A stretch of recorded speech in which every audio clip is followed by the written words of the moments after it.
చూసారా డాడీ, ఇది షటిల్ కాక్ లో రాణి సంపాదించిన ప్రైజ్. గుడ్. ఇది లాంగ్ జంప్ లో లలిత సాధించిన ప్రైజ్.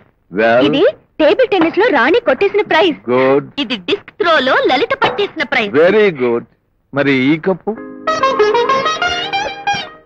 రన్నింగ్ రేస్ లో రాణి సాధించిన కప్పు డాడీ. లేదు డాడీ, ఈ కప్పు కూడా లలితకే వచ్చింది. అబద్ధం డాడీ, రన్నింగ్ రేస్ లో నన్ను గెలిపించాలని కావాలని తనే కింద పడిపోయింది. కావాలని నేనేం పడలేదు. అబ్బా సైలెన్స్ అమ్మా. ఒక కప్పు కోసమే నీది అంటే నీదేని వరల్డ్ వార్ డిక్లేర్ చేస్తున్నారు. రేపు రాబోయే కాలంలో కాబోయే మొగుడు కోసం కూడా ఈ సిగపొట్లు పట్టరు కదా. Sure, definitely. అయితే ఒకే ఇంట్లో ఇద్దరు అన్నదమ్ములు చూసి పెళ్లి చేసేయండి డాడీ. That's all finish. మన బుర్రలకి తట్టని పరిష్కారం ఆ బుజ్జి వెధవకి తట్టింది. ఏమంటావు ఐరావతం?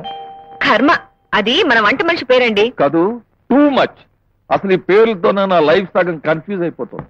నా కవితలన్నీ పూర్తి కాగానే ఓ పుస్తకంగా అచ్చు వేయించి నీకు కానుగ్గా ఇవ్వాలని, నిన్ను థ్రిల్ చేయాలని అనుకుంటున్నానే.